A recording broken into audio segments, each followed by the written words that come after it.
Hello, gamers. Hello, happy Tuesday. Yes, I remember the day this time. Yay, yippee, good for me. Let me go over to game screen. We are back with some more. Finally, Never 7, the end of infinity. Hello, Chu. Glad you're feeling well enough to stream. Have to lurk and work though. No worries. No worries. Thank you so much for the lurk. Have fun. Have fun fighting your clones. Yeah, something like that. We're gonna be romancing a clone. And we may also be a clone. I don't know. I don't know how that works. But yes, we are back with some more Never 7, the end of infinity. Once again, I do have to apologize for all the hectic stuff that's been going on. Last week I got sick and it just completely wiped me out. It was just like a really bad cold, fortunately. So not anything to worry about, but it did just sort of knock me out for a little bit, and that's kind of what I was dealing with. Yeah, we are back. We're back with the usual stream schedule, and I also want to try something a little bit different this week. So what's gonna happen is on tomorrow, actually Wednesday, and on, well, actually, we'll see. We'll see about tomorrow. We'll see about tomorrow. I believe tomorrow, yes, at 1 p.m. Tomorrow's just gonna be really, really busy for me. But yes, tomorrow at 1 p.m. Eastern, and on Sunday at 3 p.m. Eastern, I'm gonna start doing some afternoon streams. And those are gonna be 100 Line, Last Defense Academy, and the other one is going to be Chance of Sonar, which is kind of like it's a puzzle game, kind of in the vein of Lock Digital, where there's, I assume there's no story. It's just kind of about like figuring out the puzzle. It's more language based, which I find very, very interesting. So that's the plan. That's hopefully what I'm going to start doing. I don't want to abandon this stream time right now, and I think I can make it work as I get more and more settled. But I kind of want to start adding in a different stream time that I think is easier for me to maintain. Easier for me to maintain, even though we'll see about tomorrow's stream. We'll see about 100 Line. We'll see if that ends up happening. But yes. What's been going on with me. My voice is gonna die. No.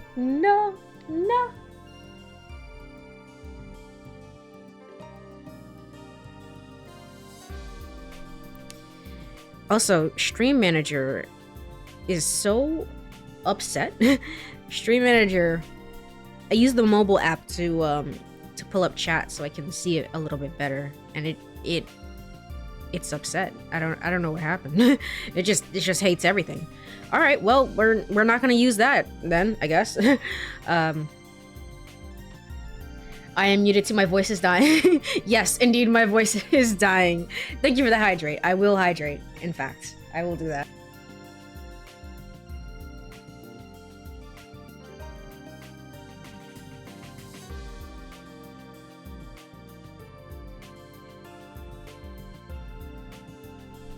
All right.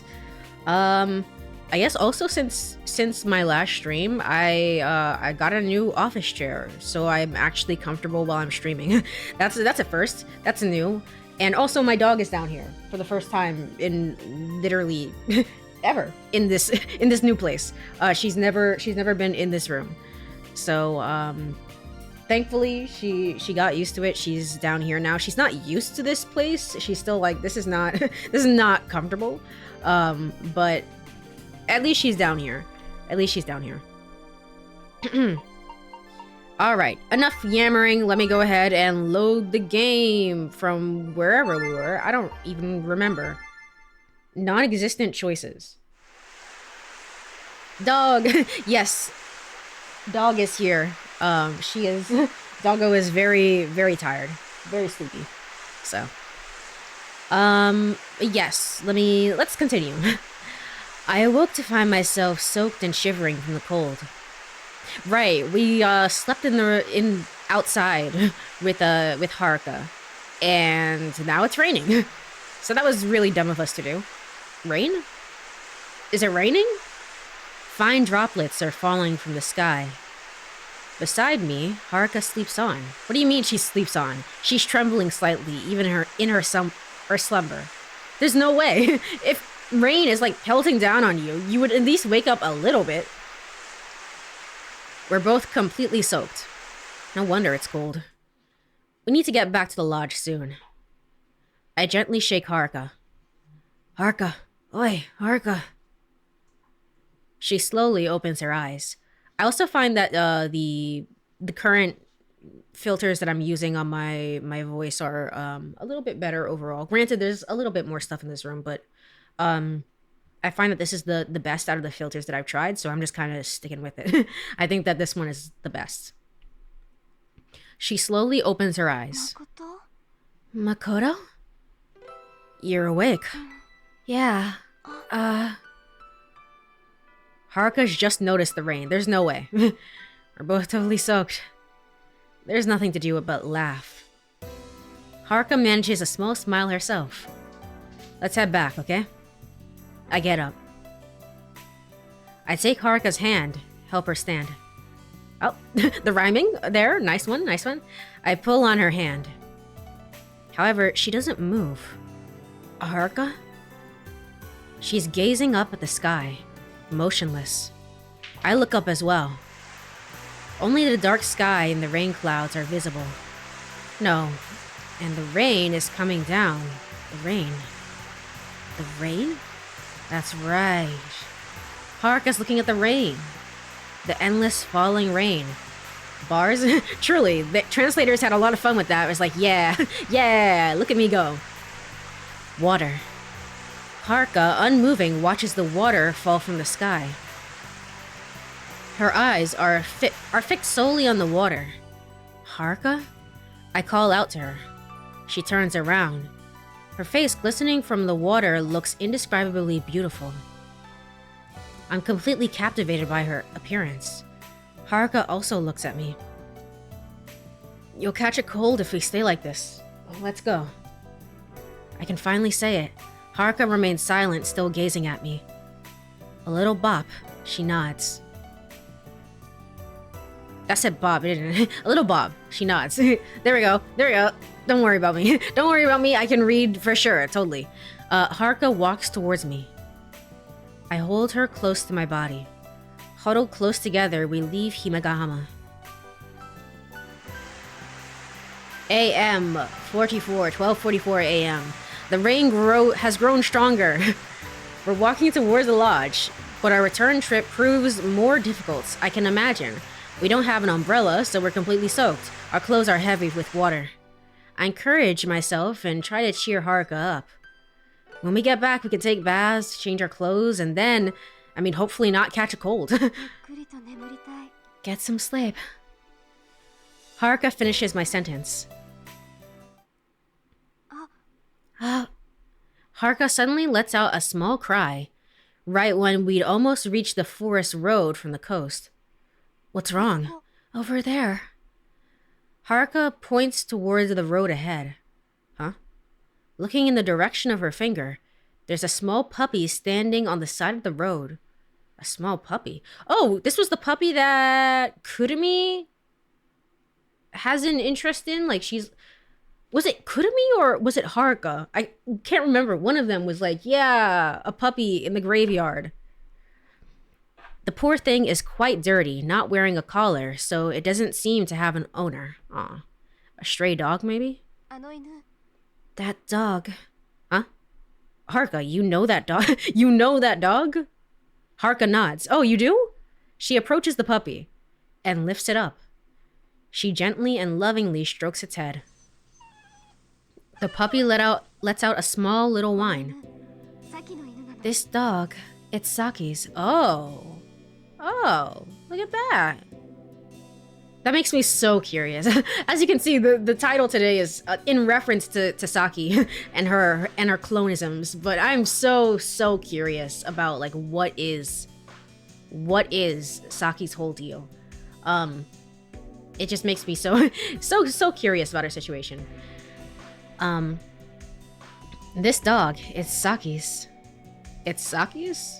I'm a bit surprised Saki has a dog. Ah, Saki has a dog, huh? It seems she doesn't actually own it, though. Huh? Apparently, Saki's just been taking care of it. It seems she always feeds it. So it's really fond of her. The other day, the beef. Huh? At the barbecue. Oh, that. I remember. During the barbecue incident, some beef fell from Saki's bag. Oh, that still happened. On this route. Okay. Oh, so the beef is for the dog. Aren't you rich? I don't know, like for me it's like, hey, do you want to check in on your friend? What's her name? Yuka? Yuka, do you want to check in on your friend? I feel like that would just be a cool thing to do. No worries though. No worries. 1 second, I'm trying to see what is wrong with my... Alright, there's a lot of things seemingly wrong with my phone here. It's set to 1969 on the calendar. So, December 31st, 1969. Yes, indeed. That is the year, obviously. I assume that's what's breaking the, what's breaking the app and why I can't see the chat very well, unfortunately. Give me 1 second. Set automatically.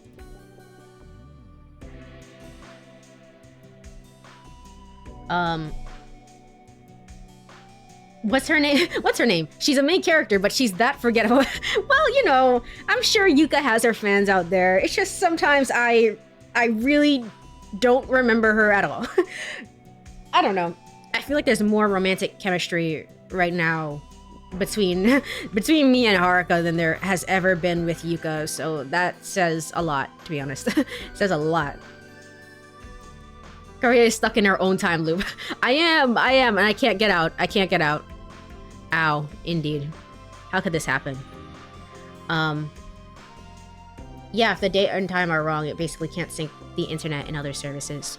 Yeah, I figured as much. We seem to be a little bit better, I think. The time right now... We're on East Coast time. And is this time correct? It is. Okay. Cool. Alright, now I can go back and hopefully this works. Yeah! Alright, cool. Awesome. Everything is fixed. Alright. Let me go ahead, pull up mod view. Awesome. We are so back. We are so back. I can now read the chat properly. I remember during the barbecue incident, some beef fell from Saki's bag. I see. Oh, I see. It seems the beef was meant for this puppy. That's so. Yeah, I think so. Saki too. Deep down, she's really kind. I look at Haruka, but she stops in the middle of petting the puppy.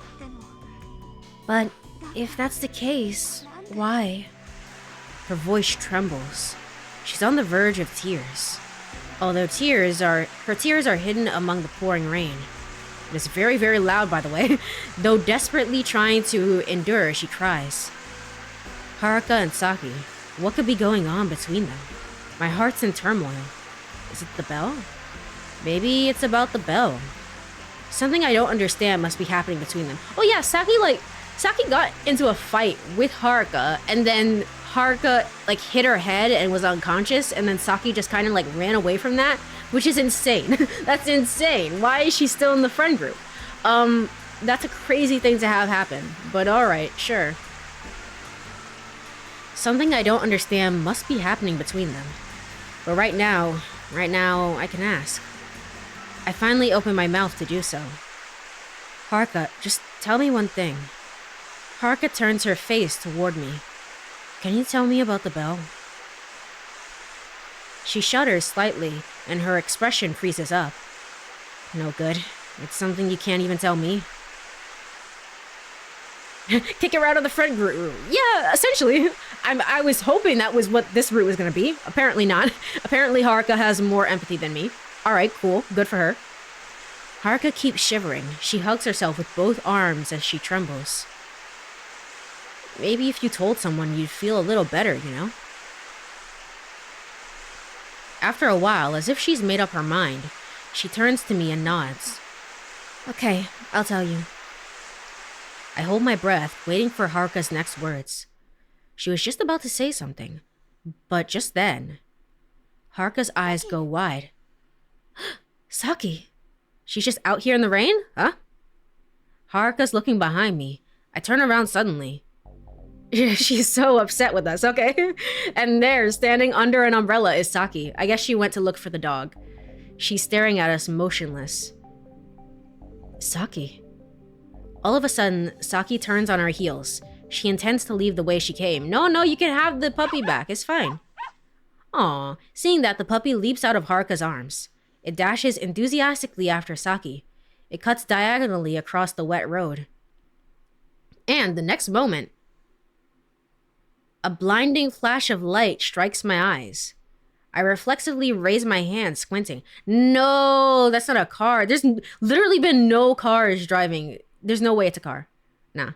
I see a car with its high beams on. No. Approaching from around the curve. Okay.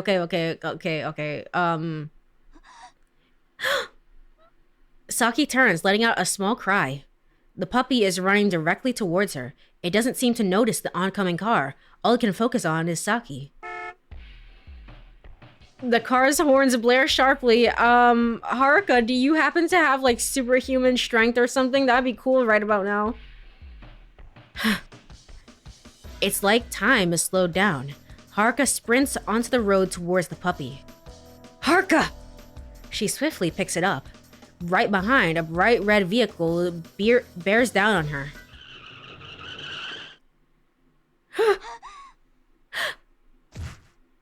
Throw the beef! That would actually be a good point.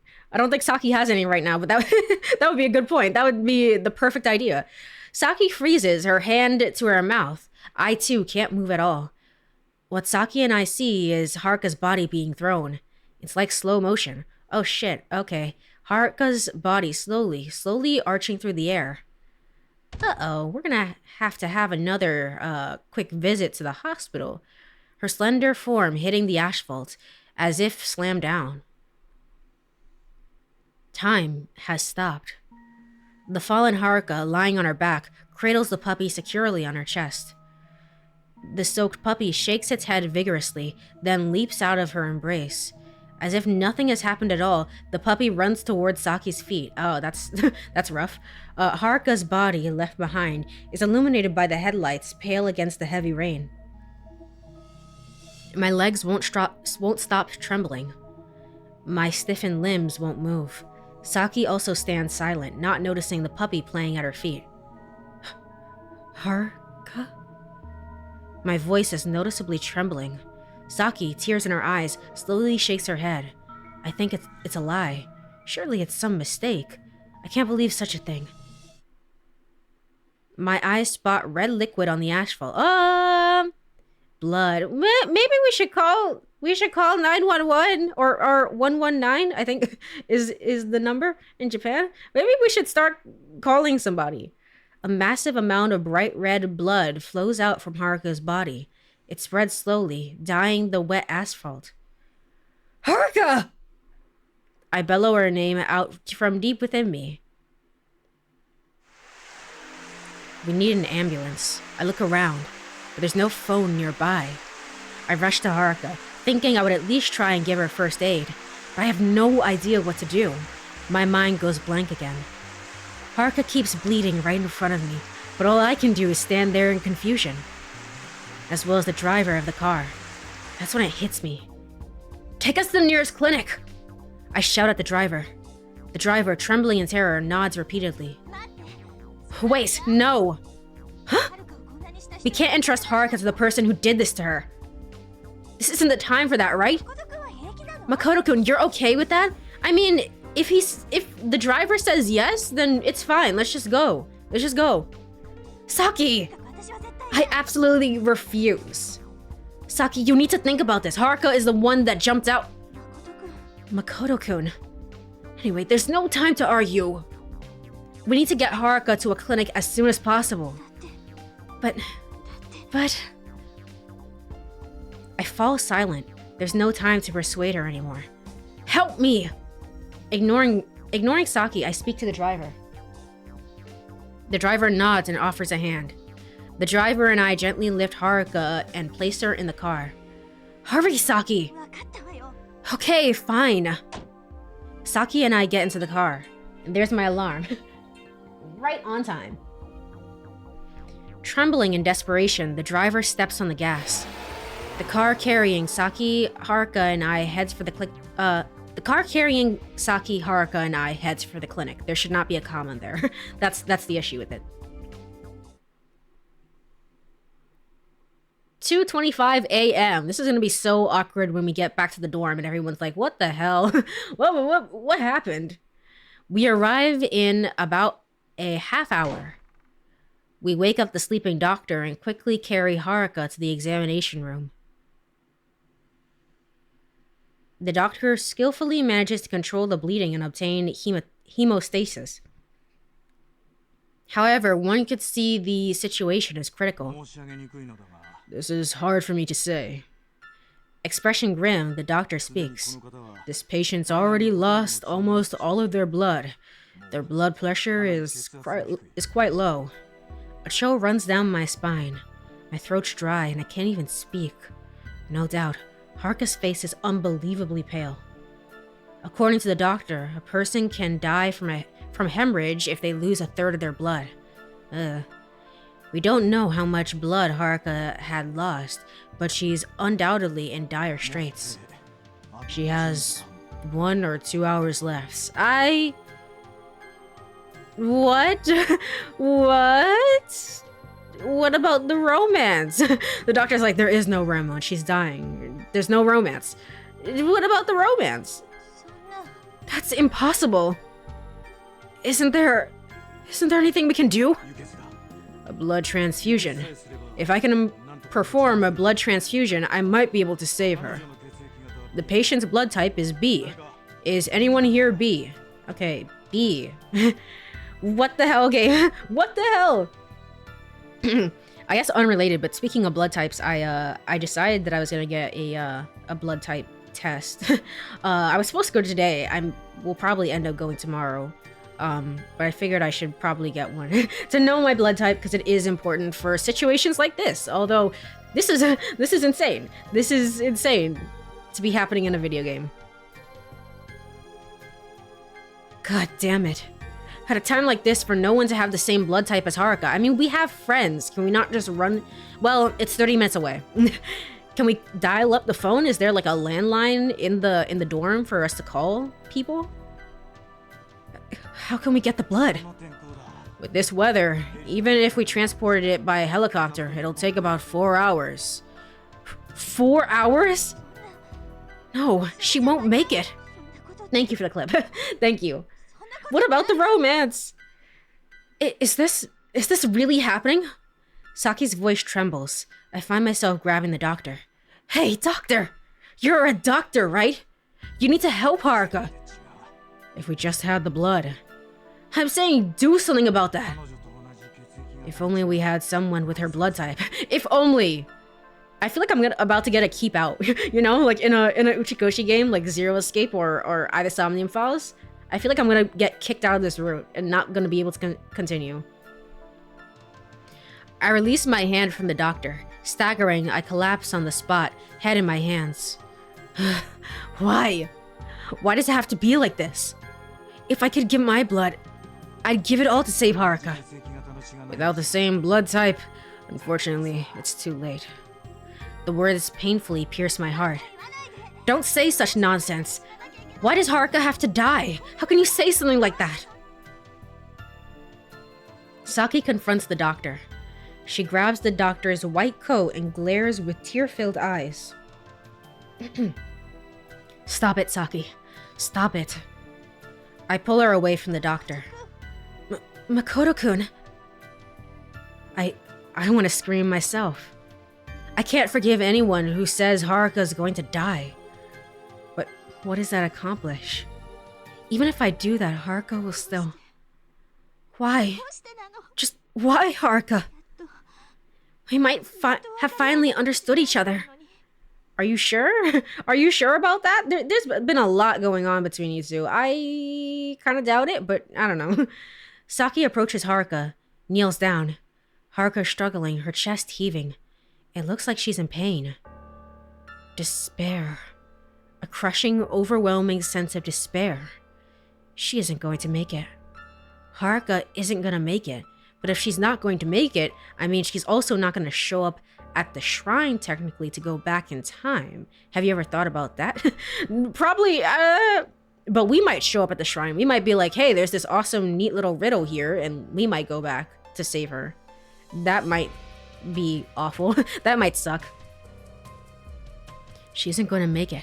Haruka isn't going to make it. Everything in front of me crumbles into pieces. Like a sandcastle at the water's edge, it all falls apart. I'll call them. I'll call everyone. Thank you, Saki. Thank you. Thank you so much.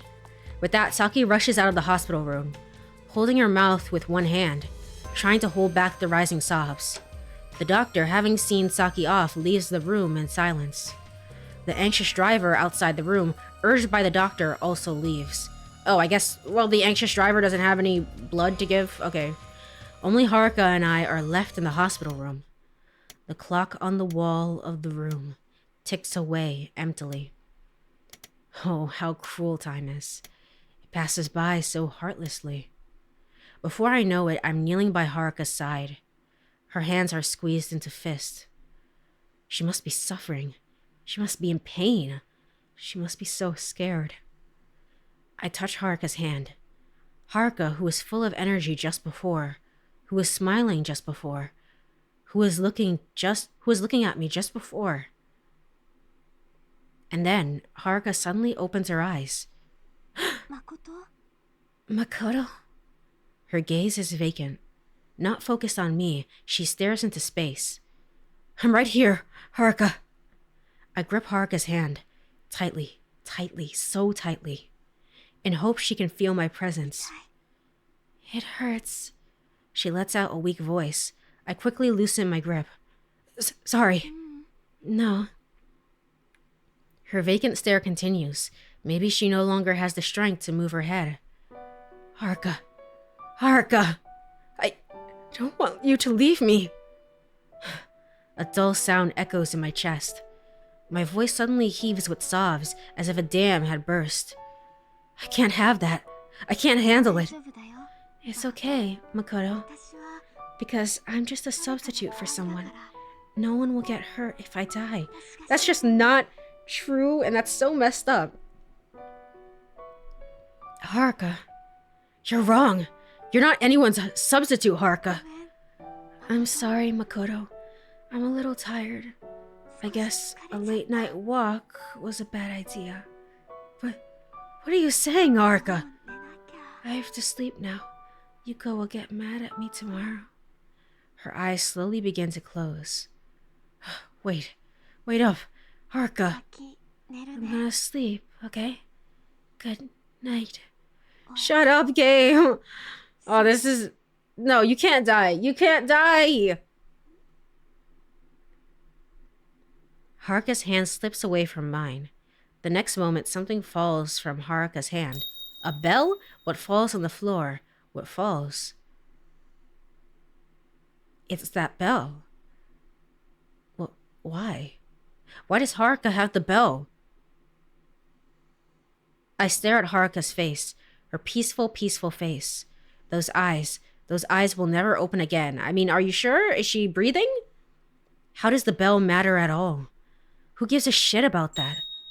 I kick the fallen bell. It makes a loud noise as it hits the wall, bounces back. My vision's blurry. At that moment, I realize I'm crying. The tears keep coming, and they don't stop coming. Sorry, I can't stop them. And I don't want to stop them. Haruka!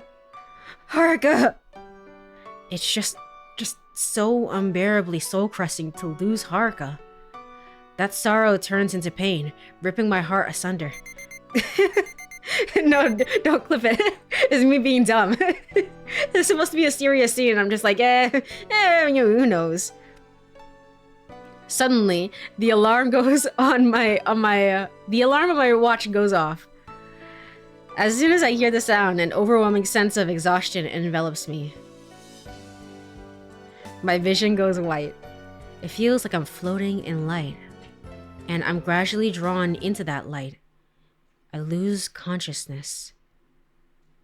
So I guess I'm going back somehow?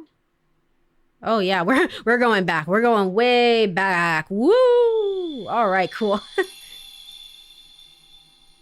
How does that work? So we don't even have to be at the shrine. It's just like, yeah, you can be wherever, right? Like, it's not really bound to a place specifically. It's you know. I jolt awake, kicking the blankets aside. I stare into space for a moment, disoriented. Soon, I realize my body is drenched in sweat. I'm freezing. Thank you for the clip. Maybe it's the bell? I assume it's just the bell then, yeah. That's crazy, because on the Yucca route, we were so convinced that we had to be in the shrine with the bell. Like, we had all these conditions, and it didn't even matter, to be honest. Haruka. What happened to Haruka? I force my left hand up and look at my watch. Monday, 1st, 9:17. I lower my arm. I let out a slow breath. Okay, that worked. For some reason, it didn't go through that time. That was weird. My whole body feels heavy. My throat is parched. I take another deep breath. It was a dream. But what a terrible dream. 1st April? There's no way in hell. That's right. I definitely went for a walk with Haruka last night. And then she tried to save the puppy. A dream? Was that just a dream? So is Haruka gonna remember? I assume not. Yuka remembered in her route. But I assume this is actually gonna play out completely differently. Like, she's not gonna remember. And we're gonna try and somehow save her. However, for a dream, the memories are so vivid, and not just the memories of that moment. My memories from before, the day before that, and even before that. One after another, various events from the retreat play back in my mind. If those memories happen to be real, no, that's completely absurd. Jeez, get a hold of yourself. Just then, the door to my room swings open so violently I think it might break. Standing there is Yuka? It's always Yuka. Yeah, there we go. Yay, it's Yuka. Yuka! What? What's going on here? I don't know. I don't know. Do you know where Haruka is? Why? Yuka repeats them. The exact same words I'd heard on the morning of the 1st. I'm stunned and can't respond at all. Yuka stares into my eyes, frozen in place, not saying a word. Things are pretty awkward. Pushing the stiff Haruka aside, I don't even say anything to her. I'm just like, yeah, whatever. Who cares? I groggily walk into the living room. I have to confirm the truth. That's how I feel. The living room's empty. Slowly, someone's door opens. She walks right past me. I silently watch her retreating figure. Is this really happening? Maybe the dream hasn't ended. I stare at her back, holding my breath. Even in game, it's like, Huka? Huh? I don't know you. I don't know you, huh? I don't know. Haruka's back. Haruka. At this very moment, Haruka is here. A breathing, warmth-filled Haruka is undoubtedly alive right here in front of me. Overwhelmed with joy, my chest tightens. My entire body gets hot, flushed. My heart dances like mad. Enveloped in an ecstatic trance, I stumble towards Haruka. I stand next to Haruka at the kitchen sink and watch her every move. Haruka remains silent as she turns on the water faucet to fill her glass. Taking small gulps, she drinks it all in one go, and I'm just staring and watching her. It'd be awkward if she didn't remember anything. I assume she's not going to. Haruka, you're alive. I inadvertently blurt out, I'm alive? I fall silent. I don't know how to respond. My head's still a chaotic mess. I can't quite comprehend what's happening in front of me. Alive? As she responds, Haruka's eyes don't turn toward me. She just stares blankly at the water droplets dripping from the faucet. It's exactly the same as the scene etched deeply into my memory. Haruka. Haruka. I don't know what I want to tell her. I just can't help but call her name, the name of the person standing right in front of me. It's pointless. Suddenly, Haruka's small mouth opens. It won't do any good. Because I don't have one. What a heartbreaking set of words. What do they even mean? I don't understand. Everything that's been built up until now has just crumpled away. It was as if she's lost it again. Her heart. Haruka slips past me and returns to the living room. I follow her, trying to clear my head. Meanwhile, he enters the living room, rubbing the sleep out of his eyes. Yeah. Hey there, it's me, Okiko! Yeah, it's me, Okiko. Okay. His horrid way of speaking makes my skin crawl. Amazing. Oh, man. Oh, am I interrupting something? He speaks... he indeed. He speaks directly to Haruka without looking at me. Nah, couldn't be. Chuckling, he glances at me. It's a look of contempt. Whatever. It's the same thing. Everything's exactly the same. Which means today is indeed April 1st. Wait, it's too early to assume things. Alright, I'll check things out today. I'm glad game shares the same dislike. It really does. Anyway,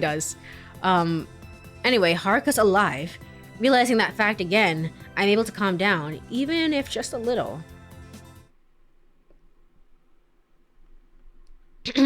Alright, April 1st, Monday. I decide to spend today as closely as possible following what I remember. The horrific breakfast prepared by Yuka, the misunderstanding with Kurumi, delivering pizza to us instead of Saki's villa, and then going to play tennis. And it's 12:19 p.m. Okay, well that passed by very quickly. I follow Haruka just like the previous April 1st. She's sitting on the abandoned ship washed ashore at Himegahama. It's just like before. Haruka sits on the boat gazing at the sea. Her soft hair flutters gracefully in the breeze. Haruka suddenly looks in my direction. Our eyes meet. Why? Haruka whispers softly. Why are you here? Because I followed you, Haruka. Why? Because I was worried about you. You don't need to worry about me. Because I'm different from the others. Haruka. I'm different, so don't worry. Haruka, don't say that. At this rate, on the 5th, you're gonna... Just then. Aw, man. Inconvenient cutting off the scene. Makoto, Haruka, where are you? It's me. Why did he say it like that? Haruka-chan! I hear Okiko and Yuka's voices from a distance. I turn around to see two small figures on the road along the coastline. It seems like Haruka has noticed them too. She quickly hides behind the boat. I quickly follow suit and take cover. ...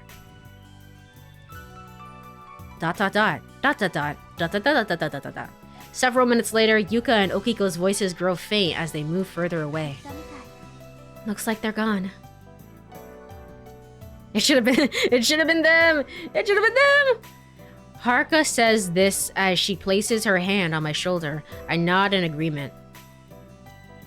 Haruka then emerges from the ship, walking toward the shore.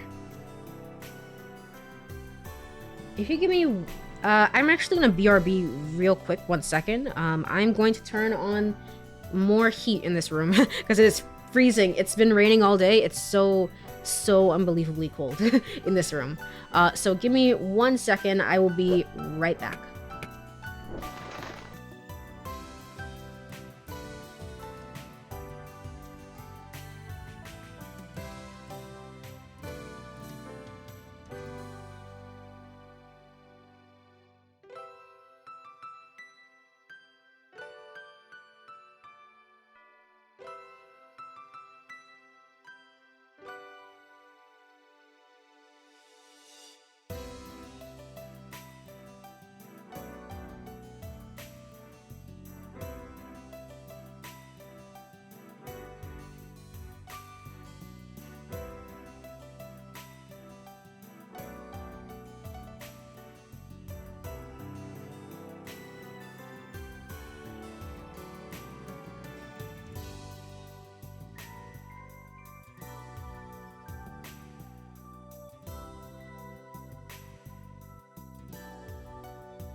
Alright, I am back.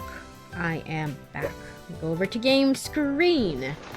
And we shall continue. It's so hot here.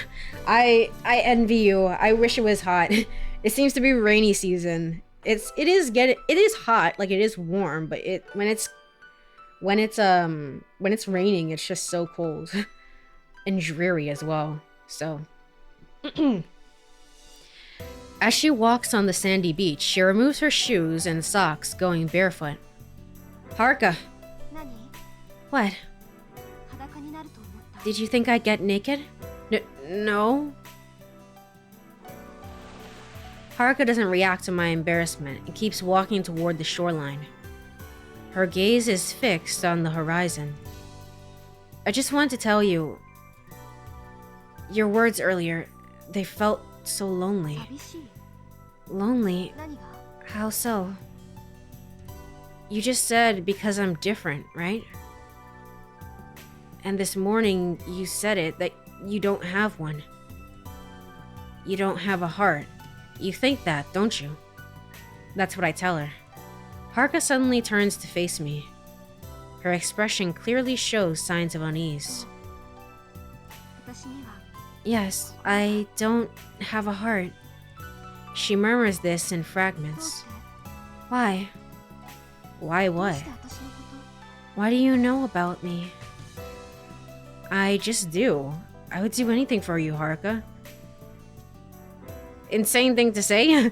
I know we're in a time loop, but she doesn't seem to be aware of the time loop, so that's an insane thing to say. Haruka stares at me intently. Without thinking, I pull her close, squeeze her tight. Ow. Startled, I release her. Sorry, it just happened. Just happened? I'm just so happy. Happy to see you again. What do you mean? It's nothing. Even if I explained it, you wouldn't believe me. The reason doesn't matter. I'm just so happy. Haruka's gaze feels almost painful. Her eyes are a mysterious color, a complex emotion of confusion and expectation. Unexpectedly, she blurts out, "Have you ever kissed someone?" Oh, okay. We're going through this really early. Alright, well, I guess we're here again. What? Have you? What's going on here? Right, this is... Caught off guard by Haruka's unexpected question, I fumble for an answer. And... I don't know. I think the correct answer last time was of course. Let me get up the guide so I remember what I need to do. Okay. I'll teach you, don't go. Me, you kept it. That's not true. I have. I have? No. That's not it. Go paper. Ba ba ba. Reach a hand out to Haruka. I don't mind, of course. I don't actually know what the correct choice here is. Oh, okay, no, I see. Yes, the correct answer here is of course. And then after that, I get a free choice. Okay. Of course! Is the answer I give. I'd surely kissed Haruka at that time, when she and I had gone fishing that evening. But, like, Haruka, you shouldn't ask about things like that. Oh, really? Yeah. Then, why do people kiss? Well, it's a way to express their affection. You can make sure of each other's feelings. Make sure of each other's feelings? Yeah. Then, kiss me. Kiss me. Haruka's somewhat dazed face is getting closer. She looks like something's possessed her. For some reason, what's supposed to happen the day after tomorrow has already started. Well, kissing isn't something you do so lightly. I repeat my previous line. So you don't feel any affection for me? No, that's not it! I say this firmly. My affection for Haruka has grown dramatically since I first kissed her, but she doesn't remember that kiss, so this is kinda awkward. Then do it. Alright, fine. Close your eyes. As instructed, Haruka does so. I gaze intently at her face. Nervous, Haruka's cheeks quiver. Her small lips shiver seductively. I gently bring my lips to her forehead. It's quick, not that long. For some reason, I feel embarrassed and quickly pull away. Haruka opens her eyes and looks at me. That was a kiss. I always wonder why she's so interested. I mean, obviously people just have like preferences in general, but why is she particularly so interested in us? I mean, we've been kind to her. That's a good enough reason as any, I guess. You know, it doesn't have to be that deep. With Yuka, it was kind of that deep, where it's like, you kind of remind me of this boy who died in a fire to save me, which is wild and crazy. But I think it's a little bit different for Haruka. That was a kiss. Meeting her gaze, Haruka blushes slightly. Her transparent eyes utterly captivate me. The gentle waves lap at our feet, creating soft splashes. Haruka's cheeks glistening in the sunlight. The sea breeze flows gently between us. How long have I been looking at Haruka like this? I will live the next 6 days only for her sake. I think this once more. I will never let her say that she has no heart. Because she's Haruka. That's so interesting. I thought for sure Haruka was gonna remember. She really doesn't. So I'm the only one who's had the dream? What? Yeah, actually that has to be it. In our dream, we see somebody, presumably a girl, holding the bell, and then they let go of the bell as they're dying, but it never specifies the place. So for Yuka, it happened at the shrine, but for Haruka here, it's happening in that hospital room. Oh, that's interesting. That's neat. That makes me think, like, what's going to happen in the other routes? Where are other people going to sort of fall into despair? Are they going to remember those things? I feel like Izumi has to remember. Izumi-san has to remember. She seems like the type of person who would be like, yep, I already know, I already got this. Like, maybe, I don't know, maybe the main character will forget in that route, and Izumi is the only one that remembers, and she does something, I don't know, something crazy like that. From that point on, I once again experienced events following my memories. Meeting Kurumi, Izumi-san, and Saki, buying rice, eating paella for dinner, the late night swimming pool, as well as the earthquake. Everything played out exactly as it had in the past, as if I were rewatching recorded scenes unfolding before my eyes, an eerie sensation of reliving past experiences. I wondered too, if I had unconsciously done the same things as before. 10:37 p.m. I'm now on the terrace of Luna Beach. Our group's discussing whether we'll go to the pool tomorrow as well, still excited from our previous visit. I already know the outcome of this conversation, so I absentmindedly gaze at the sky. What am I? Though I'm dragging my past memories with me, my body and surroundings remain unchanged, firmly in the past. Yeah, Yuko was kind of the one... Of the two of us last route, Yuka was kind of the smart one, and we were not. We were just kind of like, I don't know, understand. So to have to go through this solo is kind of interesting.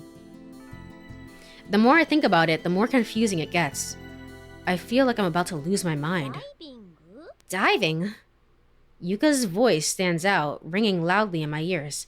I decide to stop thinking and focus on the other's conversation. Yeah, there's a place in the shopping district that rents out scuba gear. That's impossible, Okiko-kun. Why not? I'm certified. No, I heard the waves will be very high tomorrow. The waves? Yes. There's an out-of-season tropical storm coming in from the south, which will make the waves rough, beginning tomorrow. Well, that's what the fisherman Gen-san said. It must be true. He was complaining about how they can't go fishing because the waters offshore are going to be too rough. And this storm is moving pretty slowly, so things might be bad for about a week. Oh no. This comes as a huge shock to me. Escape from the island with Haruka. I considered that our last resort. Izumi-san, so does that mean the ferry is also down? Of course. The ferry won't operate until the sea calms down. What's wrong, Makoto? Oh, come on. If it's just for a week, by the time the retreat ends, the ferry should be running again. Yeah, that's right. ... What's the matter, Ark-chan? Makoto's being weird. You talking about Ishihara? Don't pay him any mind, he's always weird. I smile reassuringly at Haruka, who's looking worried. That's right, it's okay. Even if we can't get off the island, I'll make something work. I mean, I've got my memories this time. So take it easy, Haruka. There's nothing to worry about. 10:45 p.m. We eventually return to the lodge. We take a night walk along Tsukiyama. And just like last time, that's how we choose to come back. Suddenly, I stop in my tracks. I remembered something. That's right. I think I found that bell around here. I look around. There's a small group of sea fireflies at the water's edge. However, unlike last time, I can't find the sharp, cold light in the sand. Am I in the wrong place? No, that can't be. Perhaps history's changed. It does seem like history is shifting, though discrepancies are subtle. For example, Haruka asking me for a kiss today. Yeah, thanks to that, I feel a sense of relief.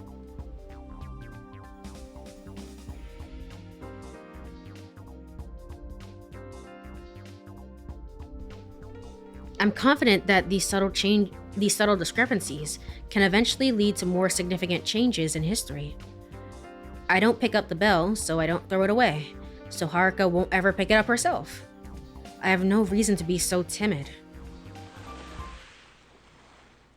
And just like that, the day passed. I will say it's nice. It is nice. I talked about this last time in the Yuka route as well, but it's nice to have things pass by a little bit quicker when it's like, yeah, we know. 4:04 p.m. I know that I have to prevent Saki from being swept away by that wave today. I must absolutely prevent that. Thinking back, everything started to go awry all because of that incident, so don't have the two of them talk. Well, I've made up my mind, but I'm not sure where to start. In the end, I'm just dragged along by everyone to get here. We walk along the breakwater carrying fishing rods. If we continue like this, we'll end up with the same result as last time. If you call Saki aside and be like, hey, I have something to tell you or ask you.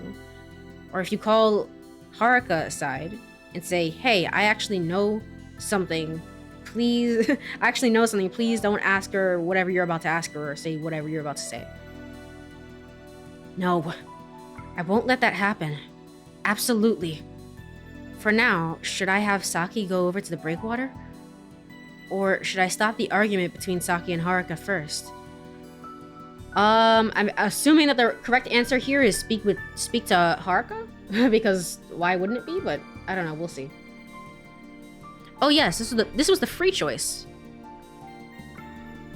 so I can do whatever I want here. Actually, well, if that's the case, because it does not matter, and because I am a little bit interested in her situation, let's go ahead and speak to Saki a little bit. I speak to Saki. Hey, Saki. Nani? What? Hey. Well. What? Spit it out. Crap. I haven't thought about what to say. I was about to say, you need to tell her about the guy and talk about her about the guy in middle school and stuff like that. It's like, oh shit, we haven't learned that on this route. We have not learned that. Uh-oh. Well, I guess we have nothing to talk about then. A topic. What was it like in middle school with Yuka? Hey, Makoto? Just then, Yuka speaks to me.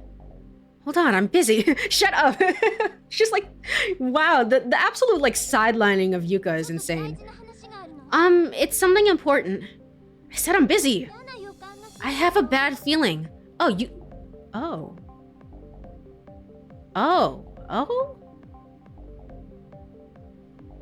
I know that. So now I'm... At that moment, Saki's voice echoes out. Saki and Haruka had gotten into an argument without me realizing. Ah, interesting. I don't know if I said this last stream, but my thought is that everybody's having the dream and that all of these are happening in tandem with each other. And with what Yuka just said, that pretty much confirms it. That pretty much confirms it. Huh. Still, we were unable to change anything because Yuka, you had to go and be you. I immediately start running, but... Oh, here we go again. We hear a scream and a treacherous crashing wave. We're too late. It's an unbelievably massive wave. Crashing against the breakwater, it sends spray everywhere. How did this happen? I turned away for 2 seconds. The wave envelops Saki and in an instant carries her away. I'm frozen in place. Oh shit. I couldn't prevent it. Even though I knew. Just then, Izumi-san starts being a Chad and starts running and jumps into the ocean from the end of the breakwater. Izumi-san. No, she's gotta be okay. ...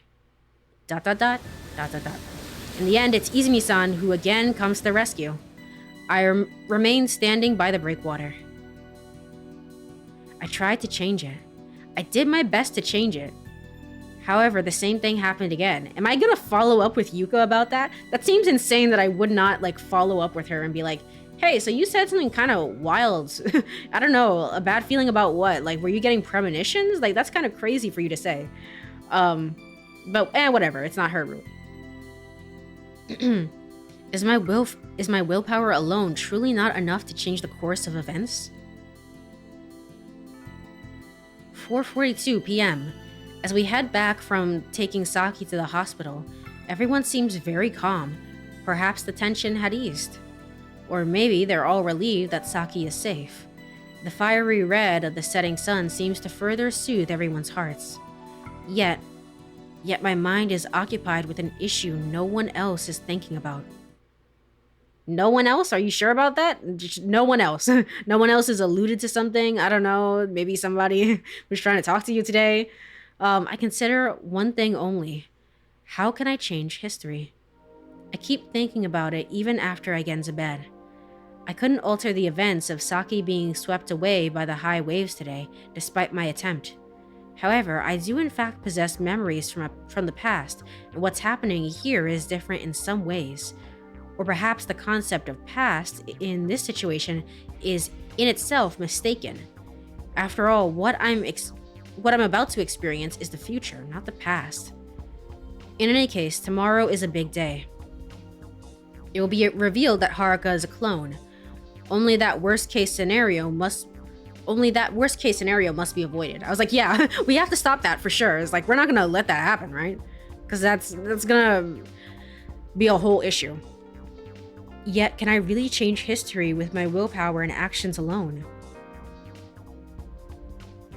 Or is the future always the future, beyond the scope of something I can perceive?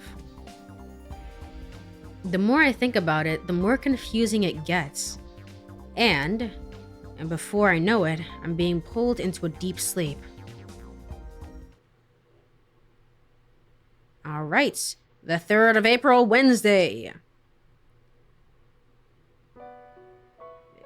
I'm enjoying fishing with Haruka. As a pleasant wind rustles through her hair, she smiles at me. While it must be something I've seen countless times in my memories, her smile feels incredibly fresh. I feel immersed in a sense of peace, spending a calm, happy moment together with Haruka. Although my catch is as poor as ever, it doesn't matter.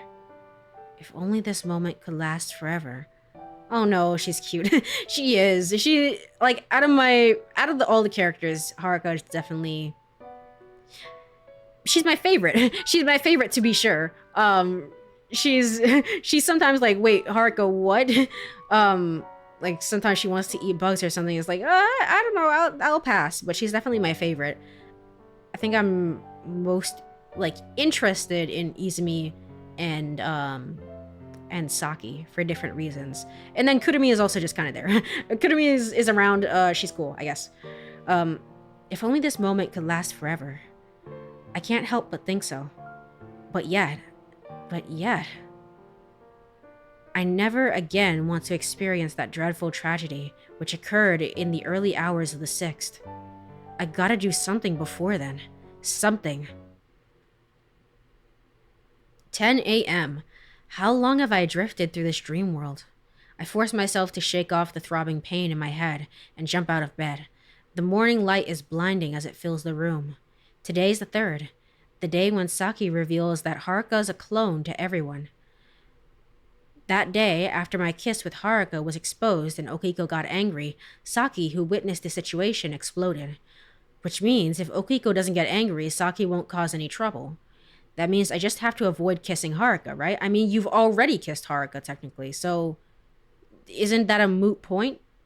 Just keep Haruka from talking to Okiko today. But wait, I've already kissed her. Yeah, so what should I do? In any case, I just can't stand here doing nothing. That in mind, I start walking toward the door to my room. And right then, someone knocks. Coming. Ah, it's me. Haruka, did you come to wake me up? We promised, didn't we? That's right, I promised last night to go fishing with Haruka. I want to maintain some sort of connection with her. That's the best way to find her heart.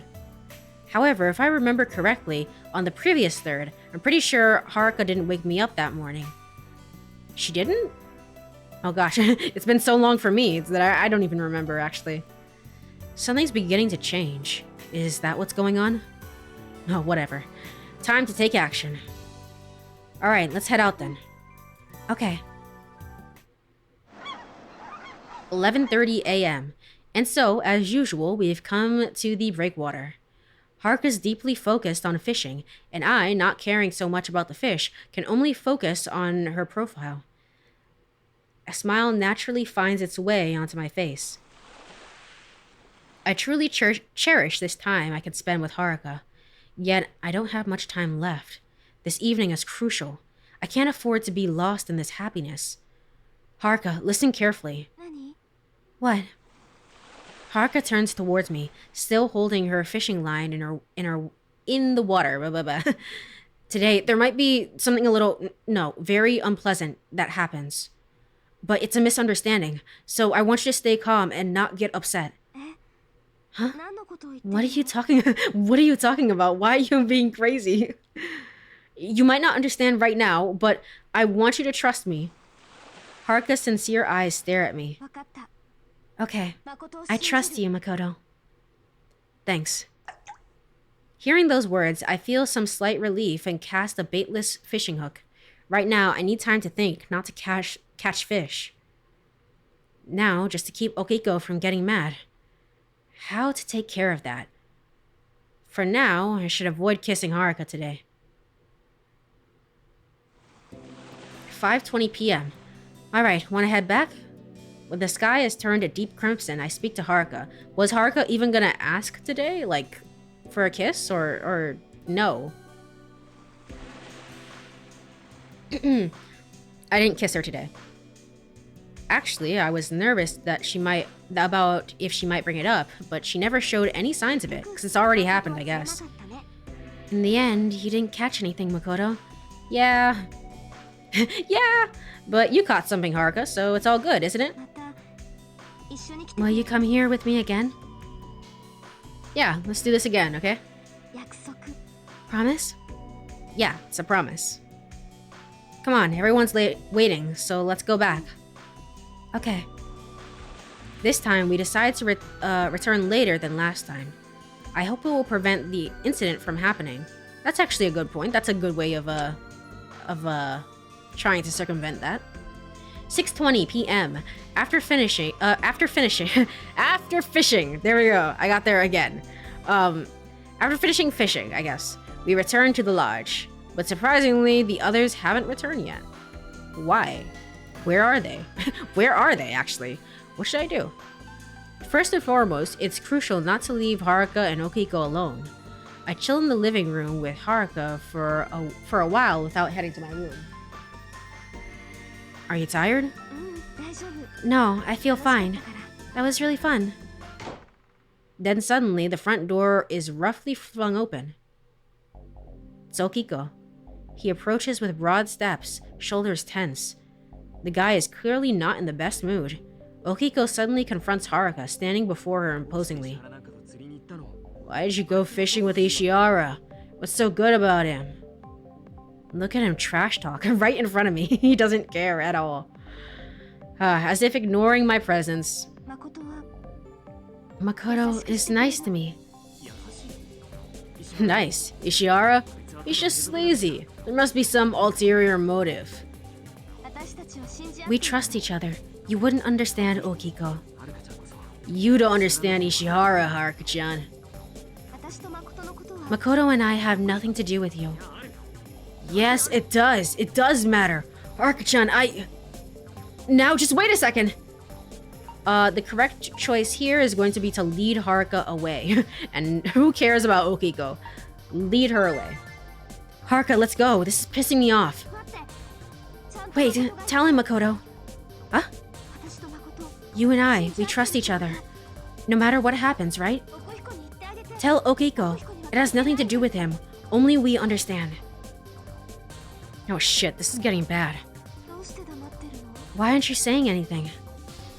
I think it should be fine to say it, but let's just leave immediately afterwards.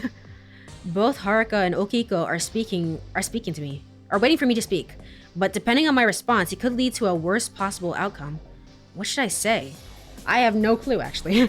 Haruka and I trust each other. All we did was go fishing. Surely it has to be the first one. The second one is just not good. Yeah, Haruka and I trust each other. That is the correct response. Okay. That's right. Haruka and I trust each other. I say it. Makoto and I trust each other. He even kissed me. Oh, well... What are you doing to Haruka-chan? She's not your possession. What's so good about this creep, Haruka-chan? Makoto's not a creep. I'm different. I'm something above trust. What? This is something above trust. I'm in love with you. Sure, okay. Don't you understand? Look at me. There's a man here who loves you. I think he said the same thing last time as well. Haruka turns her face away from Okiko, looks at me. It looks like she's seeking something. Haruka-chan! Stop, Okiko. A sound echoes through the living room. We instinctively turn around. Saki's standing by the entrance, holding a basket. A lone tennis racket lies at her feet. ... We did not avoid that. In the end, I couldn't change the course of time. 10:03 p.m. Before I know it, the sun is set and it's dark outside. I return to my room and sit on the bed in a daze. I'm almost in a state of shock. Saki had gotten furious, exposing Haruka. History had repeated itself, exactly the same as before. Perhaps, no matter how hard I try, I can't change anything. My thing is, if we're all experiencing a different dream in tandem with each other, like, it's all happening, like, every girl is having a dream, and I'm having this dream as well. Makoto is having this dream as well. I feel like we would act a little bit different this time around. The only one who's acted even slightly different, I mean, I guess two people have acted slightly different. Haruka has acted different in the way that she asked us to kiss a little bit earlier. But I think that's a direct response to how Makoto is acting a little bit weird himself. Yuka is the only person who seems to know what's up. Like, she seems to know, it's like, I don't know, I feel like I've been here before. So it's very, I don't know, maybe my theory is not correct. I'm overwhelmed by my own helplessness. And eventually I hear a knocking on the door. It's Haruka. She enters my room, but doesn't say a word. It isn't that she's searching for anything to say. It just seems like she's waiting for me to speak. You really don't need to worry about it. I speak to her calmly. I genuinely don't want her to worry about it. I don't want to see Haruka depressed because of something like being a clone. That's why I don't have a heart. Because I'm just a substitute. Just a copy. Are you surprised? I'm really not. It's something like that. I've known about this for a while, and besides, even if you are a clone, you're still Haruka. Nothing will change between us. So I don't care about it a bit, and you shouldn't either, Haruka. Carefully choosing my words, I answer her. Haruka gasps and looks surprised. I'm happy. I'm happy you said that to me, Makoto. Haruka smiles. It's a gentle smile. We trust each other. Haruka's words come back to me. Intense emotions well up in my chest. I want to convey these overwhelming emotions to her, right here. I want to express them in a way she can understand. What to do at a time like this? I already know. Without saying a word, I touch Haruka's hair. Then, I slowly bring my lips to her forehead. Oh, okay. Again. But at that moment, I suddenly notice something. In the corner of Haruka's exposed forehead, I find a small scar. It feels like I've seen something I shouldn't have, so I quickly remove my hand from her hair. What's wrong? It's nothing. Makoto, you're hiding something. Even though we trust each other, you kept looking at my forehead. My gaze. Haruka's realized I've been staring. Even though we trust each other. That's right. There's no need to hide it, is there? I gather my courage and ask, Haruka, what's that scar on your forehead? Scar? Yeah. You mean this? Saying this, Haruka gently brushes her bangs aside. Oh yeah. Huh. Have we seen that before? This seems like... I'm getting a weird deja vu. Maybe this, like... Maybe a picture like this is on the Steam page or something? I don't know. I feel like I've seen this scar before for some reason. Maybe I'm just hallucinating it. It's a cute forehead? It's a cute forehead, I guess? Yeah. Sure enough, there it is. It's a small, faint scar that you wouldn't notice unless you looked closely. What's that scar from? I ask her again. Haruka just purses her lips, tilts her head, as if to say, who knows? You don't remember? She shakes her head. She apparently doesn't. I see. Haruka lets her bangs fall again. Interesting. And then... Good night, then. Plot reasons for her hairstyle. True! It is a plot reason. That's the reason she has bangs. Amazing. It all comes back to character design. Haruka leaves the room as if nothing had happened. She smiles as she leaves. Oh, okay. There we go. I got there eventually. Her smile as she leaves puts my heart at ease. There we go. Even though we had only exchanged a few words, my gloomy thoughts from earlier have completely disappeared. I think it's probably the same for Haruka as well. 10:18 p.m. Not long after Haruka leaves, I hear another knock on my door. Izumi! The door opens and Izumi-san is the one to answer this time. Izumi-san, just like the previous April 3rd, had a discussion with me about clones. However, the context is exactly the same as before. I hate to admit it, but I don't really pay attention to what she's saying. I only think of Haruka. All I can think about is Haruka. Is this a new music track? I can't remember something like this playing. Interesting. I nod along absent-mindedly to Izumi-san's conversation. However, my father is, in a way, an authority in genetic engineering, so I'm just repeating what he told me. Suddenly, one of her remarks strikes a chord. The next moment, I casually ask a question that comes to mind. Has your father ever made a clone? Huh? Izumi-san's face loses color in an instant. This is the first time I've seen her like this. Did I ask something I shouldn't have? Well, her sister might be a clone, so that's kinda awkward. That's not it. That's not it, but... Did you listen carefully to what I was saying, Makoto? About the clone trials. Why do you think scientists risk creating clones knowing they will be severely punished? That's... because they want to see their lost child again, right? Exactly. They want to see their lost child again. My father was the same. Your father too? Which means? Kurumi disappeared soon after she was born. Kurumi disappeared? Shocked, I listened intently to Izumi-san's story. Interesting. We get like a little bit of this in each route. That's such a weird thing. The incident occurred without any warning. One day, Izumi-san's parents took their 1-month-old baby Kurumi, shopping. In the shopping center, while briefly looking away, Kurumi vanished into thin air. What? There was only an empty stroller left behind. In other words, Kurumi was kidnapped. Based on eyewitness accounts, the kidnapper was quickly identified. The criminal was put on the wanted list, and the police searched tirelessly for Kurumi. The media reported it extensively, but ultimately Kurumi wasn't found.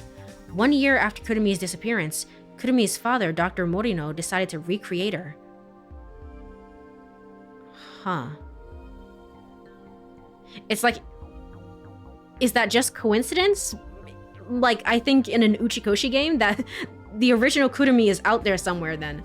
Something is strange. Something is strange. Like, we're gonna meet the original Kurumi, or something's about to happen. I don't know. But it could also just be that she was kidnapped and now there's a clone of her, and that's all there is to it. He was unable to bear not seeing his child. He wanted to fulfill the natural desire of any parent, using his own technology to accomplish it.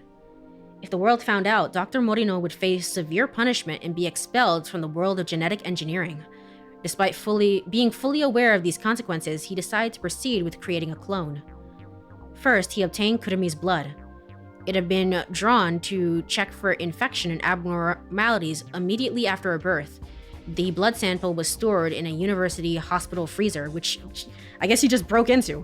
He extracted a nucleus from one of Kurumi's blood cells and implanted it into another egg cell, which from the nucleus had already been removed. This new cell was then implemented into the mother's womb.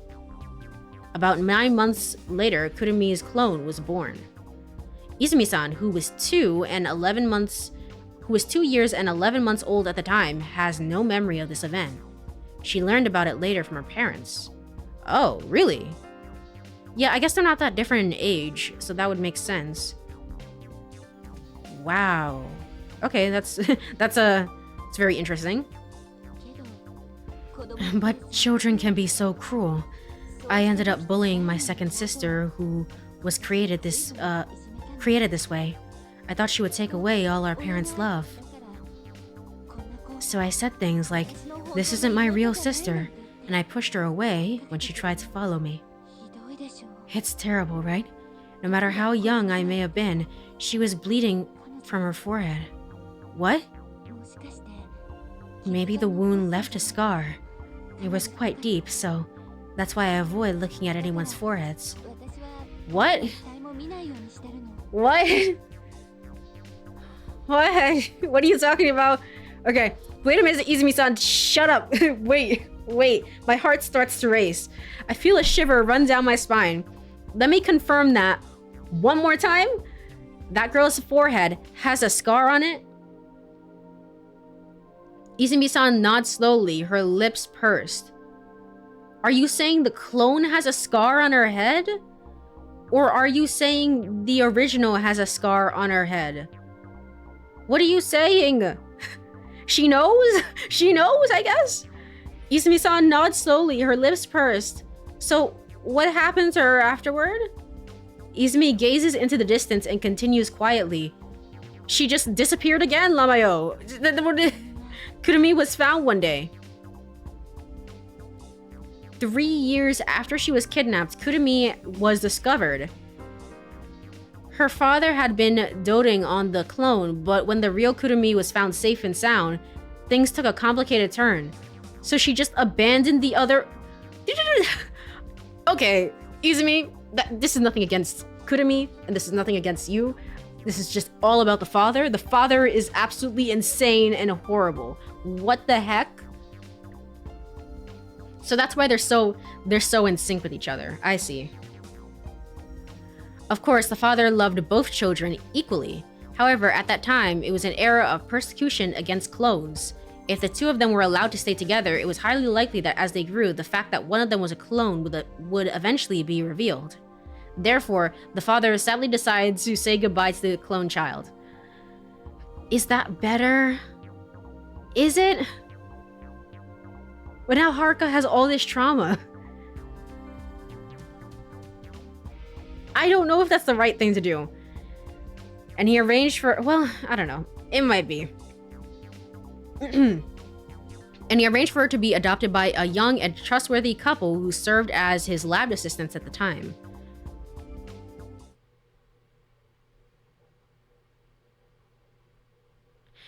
Huh.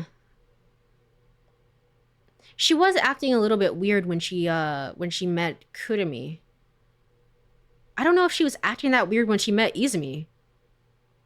Interesting. I guess she just must have known. And I guess she also dyed her hair as well. Huh. Izumi-san finishes speaking and leaves my room. She's just like, all right, cool. That was all the lore expedition dumped and whatever. Bye. Left alone, I think about Haruka. I'm just a substitute for someone. Haruka had definitely said that. The most important thing from Izumi-san's story. Wait a minute. Wait. That means that Kurumi has type B blood. So if Haruka gets hit by a truck again, all we have to do is just make sure that Kurumi is there with us.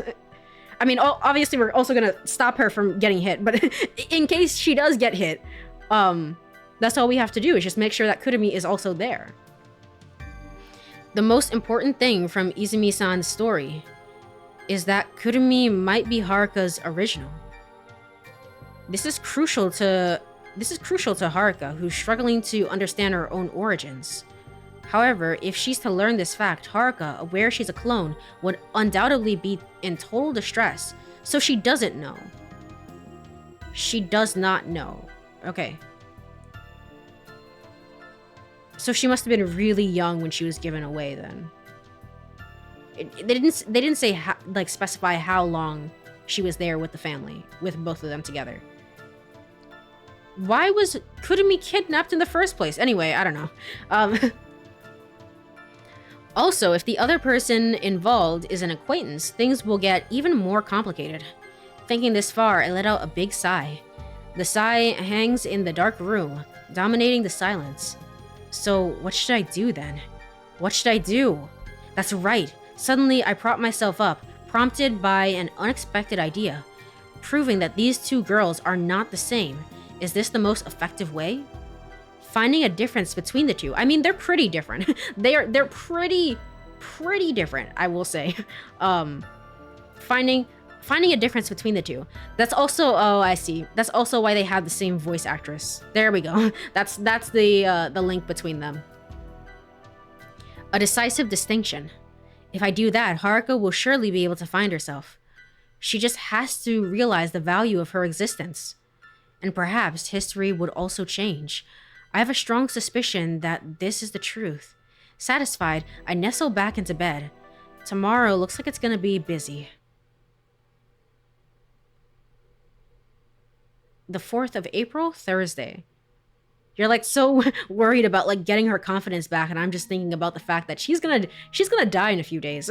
I just have to do whatever I can to stop that from happening. Everything else is just very secondary. A car with its high beams on approaches from around the curve. Saki lets out a small cry and turns around as she spots a puppy about to dash towards her. The puppy is completely unaware of the car as its horn blares. Her movements are swift, determined.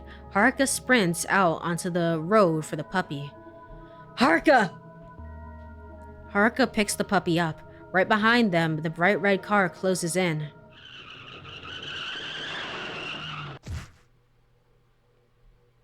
Holding the puppy, Haruka soars through the air in an arc. While watching this scene unfold, I wake up in the worst possible way. 9:25 a.m. I feel a dampness clinging to my entire body. Forcing my half-dreaming brain awake, I realize it's morning. I get out of bed and aimlessly circle around the room. Near the end of the second lap, I finally realize how meaningless it is. Today is Thursday, April 4th. There's only a little more time before it runs out. Somehow, I've got to find a decisive difference between Haruka and Kurumi today. And I've got to protect Haruka. Determination renewed, I opened the door to my room. 9:32 a.m. After breakfast, Kurumi, Yuka, and Haruka begin discussing today's plans in the living room. According to the conversation, Haruka's going fishing as usual. So I say, "Hey, Haruka, can I go fishing with you?" To see what's up. In response, Haruka gives me a nod. With a slightly embarrassed look, her lips slightly part. 11:35 a.m. Makoto, what's wrong? It takes me a bit of time to process the words while those big eyes are staring directly at me. No, it's nothing. I was just lost in thought.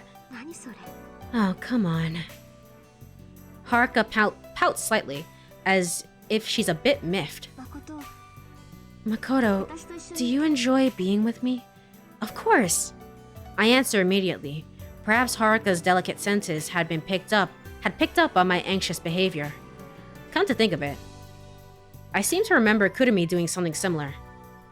Is this keen observation, these sharp senses, a common trait for both of them to share? Or could that just be woman's intuition? Makoto, you've got one. Huh? I've got one. Got what? Haruka points silently at the sea. I look, noticing my fishing line is flowing out towards the water, but it quickly stops moving. Aw, man. Uh-oh. After I reel it in, I see the bait is missing from the hook. I wasn't expecting to catch anything, so I really wasn't paying attention from the start. I don't really care too much, so I'm not disappointed, but... That fish got you, Makoto. I let a damn fish get the best of me. I at least put on a show of frustration for Haruka. It's because you say things like that. Might be. The sea surface is glittering in the sunlight. Haruka's smile is just so bright. Seeing her natural, sincere smile, I begin to feel a tainted presence, as if I'm something corrupt. If we are the same sex, I might even feel something close to jealousy. While attaching new bait, I think about that. They really are alike, huh?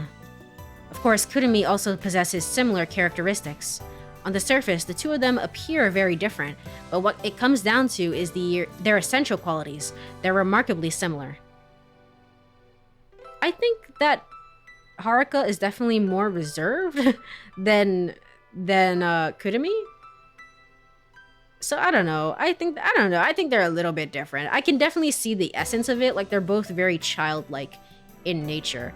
But I think that Kurumi is very, very different from Haruka.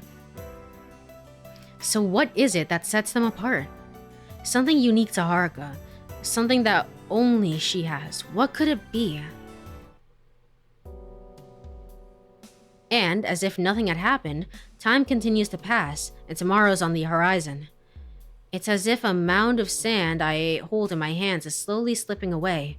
Is there nothing I can do? Throughout the day, despite our time fishing together, I can't find a decisive reason for her existence. Wow, that's an insane line. I can't find a decisive reason for her existence. So, I don't know, maybe her existence is pointless. Why would you say that? Why would you word it like that? We hold the barbecue party that evening. There, I tried comparing the two in real life, just to confirm that the external appearance is irrelevant. The feeling of impatience is growing. Only one day left. No, wait. I look back at my actions throughout the day. I went fishing with Haruka in the morning, and we had a barbecue. Thinking about it more closely, I realized that the events involving Haruka and Saki during the barbecue hadn't happened. Oh, they hadn't? Really? Huh, okay. Wonder what that's about. Bro, bro, she can just exist. What do you mean? That's what I'm thinking. It's like, she can just be here to be here. Like, we don't have to make it a whole thing, you know? What exactly does this mean? Has history gradually been changing? Since I've been so focused on Haruka throughout the day, I had even overlooked such a significant fact. Can I do something about this? The flow of time is not absolute. Given the changes that have occurred so far, that's certain. But still, I can't shake this vague feeling of unease. I pull the covers over my head, burying into bed. And then a new day happens. Okay. 5th of April, Friday. 1:14 a.m. You awake? Late at night, a familiar, soothing voice comes through with a soft knocking on the door. Yeah, the door's open. Come on in. Okay. Why does it say question mark, as if we don't know who it is? Needless to say, the one to enter my dimly lit room is Haruka. Sorry, weren't you asleep? No, I couldn't sleep. What's up with you, Haruka? I couldn't sleep either, so I have a favor to ask you. That's right. This late at night, Haruka had invited me to go see Shiranui. Oh, okay. Well, so that leads into the final hours, right? We go see the Shiranui, and then we go to sleep, and then we wake up, and that's when she gets hit by the car. Okay. So yesterday night, I couldn't sleep, so I went for a walk by myself, and I saw Shiranui. I think it was around 4:30 in the morning. I actually read the full Wikipedia page on this. It's very, very interesting. I love like hearing things about like that sort of thing where it's, I guess it's will-o-wisp. It's like, I was about to call it an optical illusion. I mean, I guess it is in some ways. But it's like a real-life optical illusion, if that makes sense. Unfortunately, you can't really see it because of light pollution is increasing. So it's more and more rare these days. But I find the Wikipedia page so fascinating. So you thought you'd come invite me to see it? I come out and say it. Yeah, got it. Then let's go see Shiranui. But it's only a little past 1, isn't it? You should get some rest, even if just a little bit. Besides, I have a feeling we'll be busy tomorrow. So, wanna borrow my watch? No, it's okay. Then I'll sleep a little and wake you up when it's time.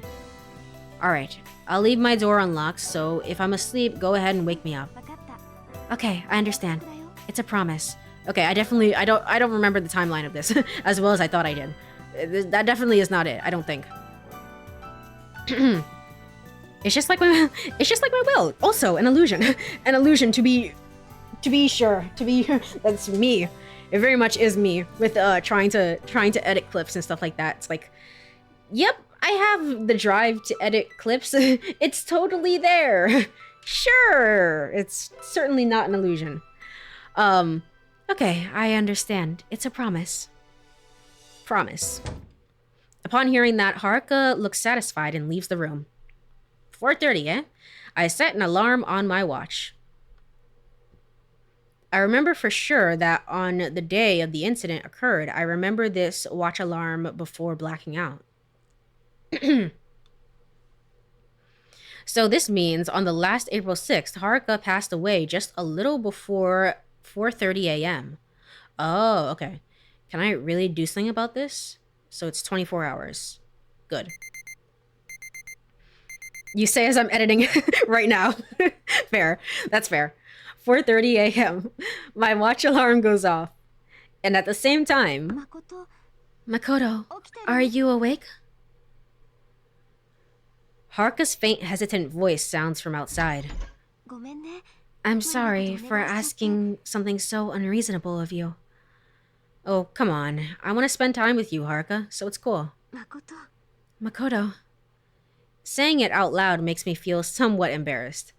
Trying to hide it, I tug on Haruka's arm and lead her outside the lodge. 4:39 a.m. Haruka and I walk side by side down to the coastline. She then whispers to me as I take a sip of water because I feel like I'm gonna cough.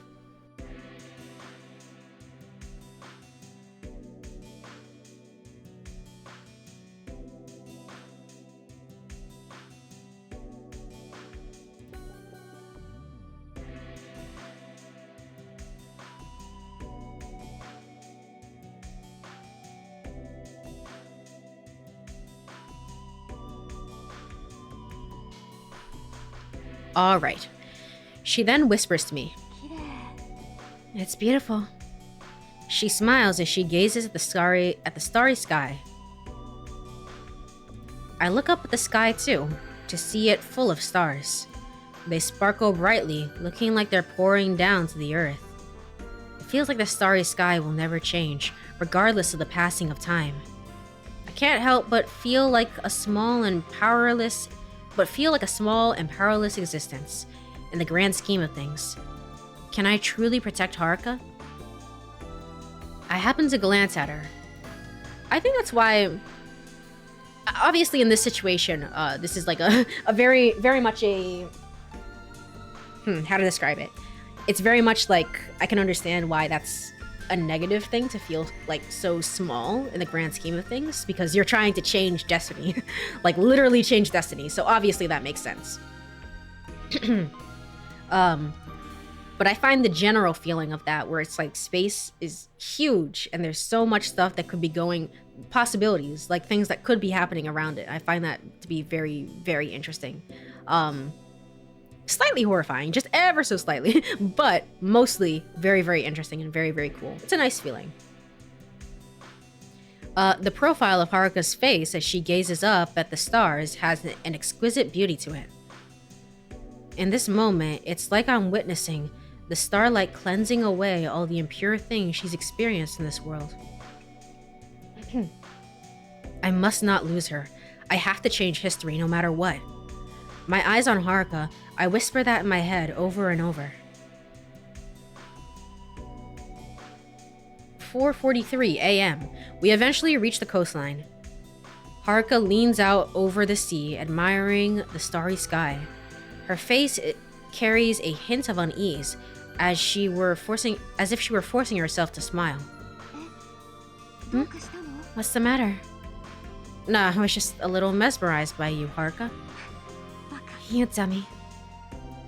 With a bit of a bashful look, she looks out towards the black ocean. Ah, the ocean. At her words, I look out as well. We both turn to gaze at the sea, where several lights, red and yellow, appear on the horizon. They flicker as they move closer and farther away. Fantastic. Lights that move as if guiding people on ships. Nobody knows who's making them or why. So in Japanese, we use the kanji for unknown fire. Yes, I've heard that before. Obviously she knows. Haruka had shared this knowledge with me herself. Yeah, and I'm just repeating it back to her. It's like, did you know? Look at me, I'm so impressive. We stood there in silence, captivated by the enchanting drama of lights. There's an irresistible charm to this wondrous space that Haruka is in, like it's some grand painting. If I let my guard down for even a moment, it feels like I'll be sucked into this magical world. Nobody knows. Nobody can know.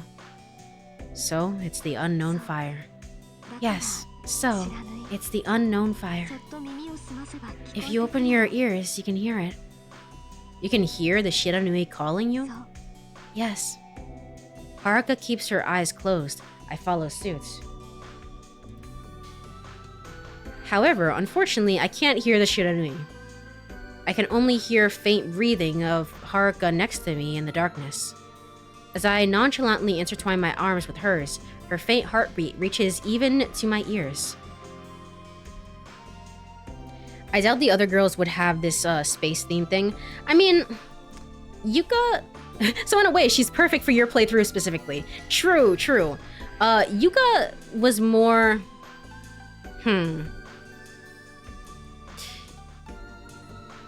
Yeah, no, I agree with you for sure. I guess Yuka technically had a star thing, whereas like the stars were so pretty. It reminds me of my tragic backstory. So yeah, in a lot of ways, I think that Haruka is the best for my playthrough specifically. I must never let this vitality leave her. The only one who can protect Haruka is me. Haruka, I swear I'll protect you. Huh? Haruka looks at me with a sense of wonder. But I just really want to say these words out loud. It's a vow between both her and myself. No matter what happens, I will absolutely protect you, Haruka. I don't want to lose you again. Makoto, I realize Haruka's in my arms. She's warm. Her warmth permeates my entire being. Her hands placed on my chest, she speaks quietly. I won't go anywhere. I love this world when you're in it, Makoto. Aw. Aw, that's sweet. That's cute. I really like those things. I really like those types of lines. I think that's sweet. Haruka. I look up at the sky and see a beautiful streak of light. I will protect Haruka. With that firm vow in my heart, I hug Haruka tightly. The shooting stars seem to bless us as they dance in the darkness under the starry sky. All night long, under the canopy of stars, we hold each other close. Oh, so it's gonna happen. I mean, we could have just said no. Makoto. Someone's calling me. Who is it? Is this voice Haruka's? Makoto. Oh, no. Okay, yes. So less than 24 hours now. Okay, I remember now. Let me sleep a little bit more. Somehow we ended up back here. I turn over, resist waking up. Hey, Makoto. Makoto, wake up. Haruka grabs my shoulders, shakes me.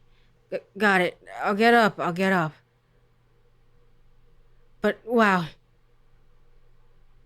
When I sit up and open my eyes, I see Haruka's face. Kya. Again. I bump my head pretty good. Stars dance before my eyes. Well, we weren't able to avoid that. Ow. Haruka also rubs her forehead, a grimace on her face. What are you doing, Haruka? Makoto, you just wouldn't wake up. This is where I finally remember what we talked about last time. Have you ever read Sleeping Beauty? Grimm wrote Briar Rose. Sleeping Beauty is by Perrault, right?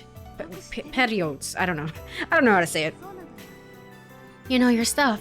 That's right. It's the same story, though. There's a princess who slept for 100 years, right? Yeah, that's right. And to wake her up, a prince comes and... If you're up, let's go fishing. Okay. Okay, Haruka. Okay, sure. To Haruka, it seems like it's already a given that I'm going too. Of course I'm going. Even though I haven't said a word on the matter. However, I quickly started getting ready. I want to share as much time as possible with her. Let's go fishing. Yeah. She watches me closely. Haruka, I'm going to change now. Okay. I want to take off my clothes now. Oh, okay. Haruka? What? In Sleeping Beauty, it's not the princess who kisses the prince to wake him up. That's it. Okay, I understand. Don't wake up anyone else like that. I wouldn't wake up anyone else that way, Makoto. Oh, that's a new line. Aw. Without looking back, Haruka leaves in a hurry. It's just like so cute. Okay. After we've gotten over the weird, what'd you call it? Like the weird bump between like, oh, I'm treating her like she's my daughter. Ha ha ha. It's like, once we got over that, like things have just been so cute and so adorable all the way through. And it really makes me think, I mean, granted, I didn't even hang out with Yuka all that much, to be honest. I didn't really hang out with her, so maybe I'm just missing out on stuff. But, like, was it this cute? Did I miss out on something very, very cute like this? Because it just feels like they're just so much better for each other than anyone else. Without looking back, Haruka leaves with a hurry. Huh? What did she just say? 11:04 a.m. And so we return to the breakwater once again. How many times have we been here now?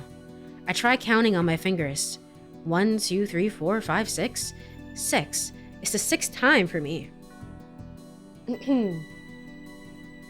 Though for Haruka, of course, it's only the 3rd. Look, I caught a big one. Haruka's smile is ear to ear as she shares her joy.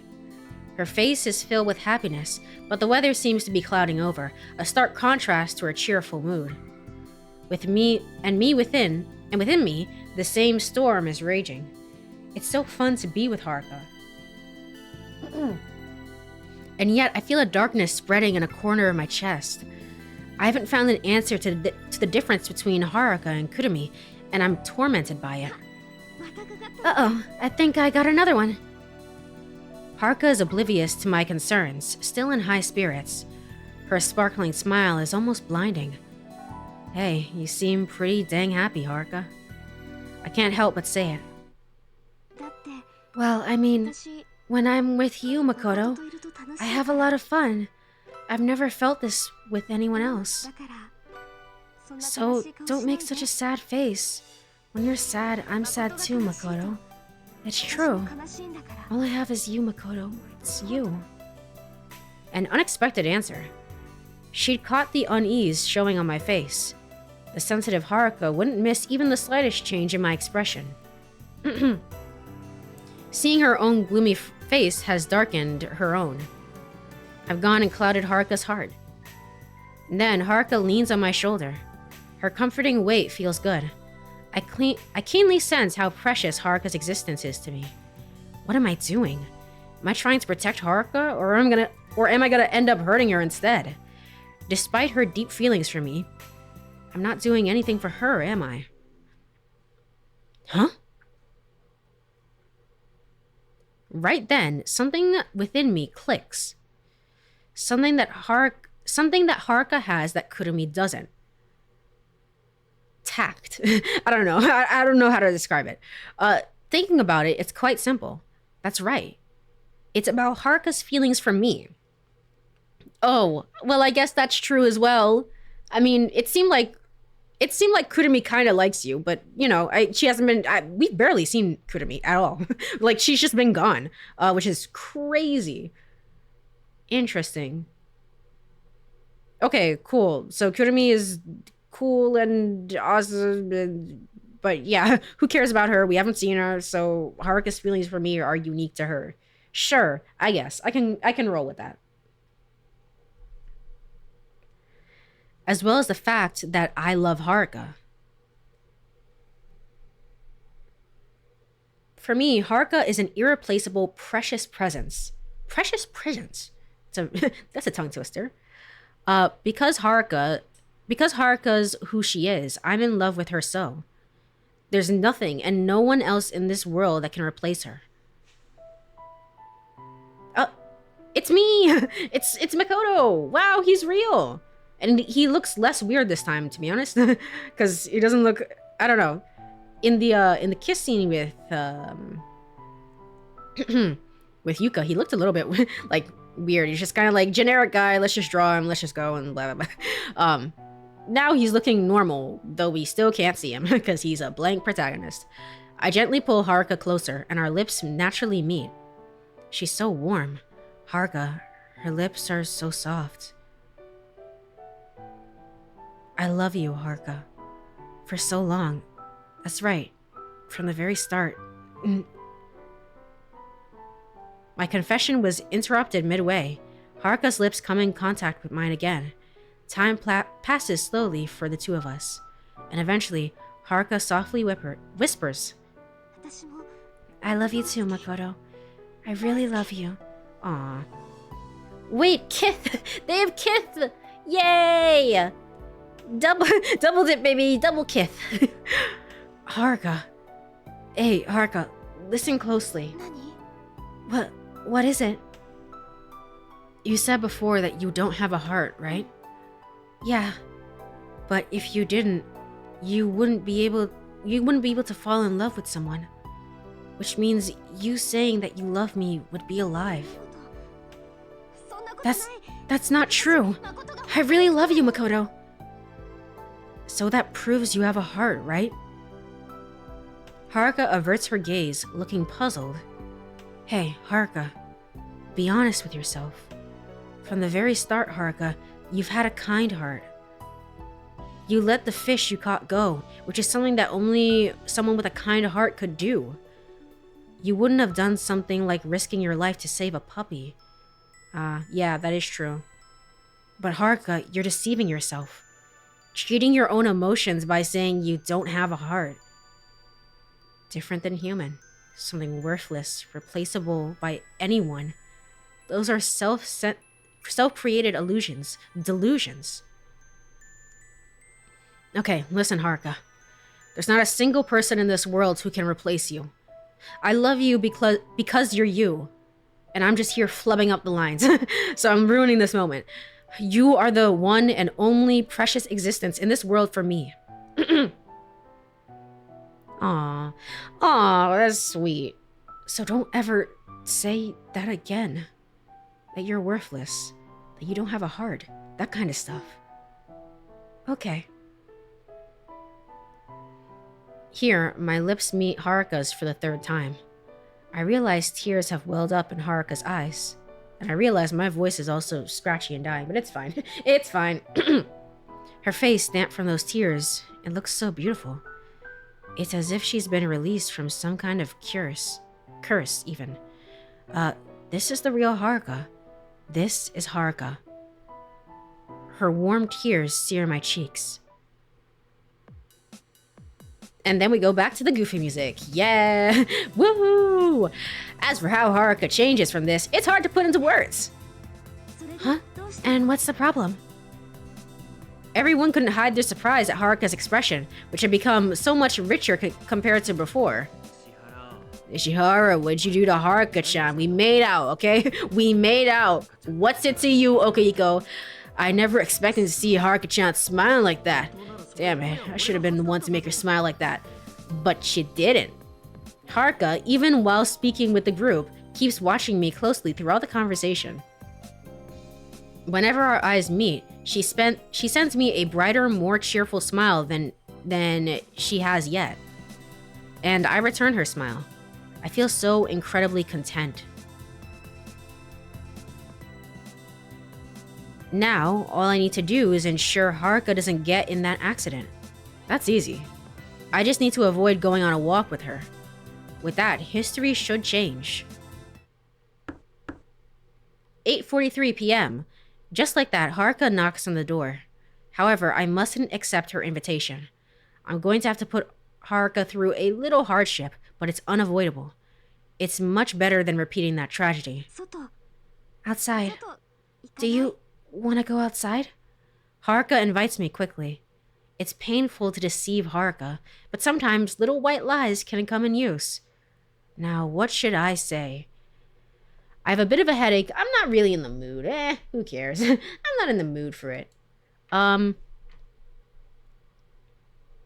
correct choice here is I have a bit of a headache. Which makes sense. Makes sense.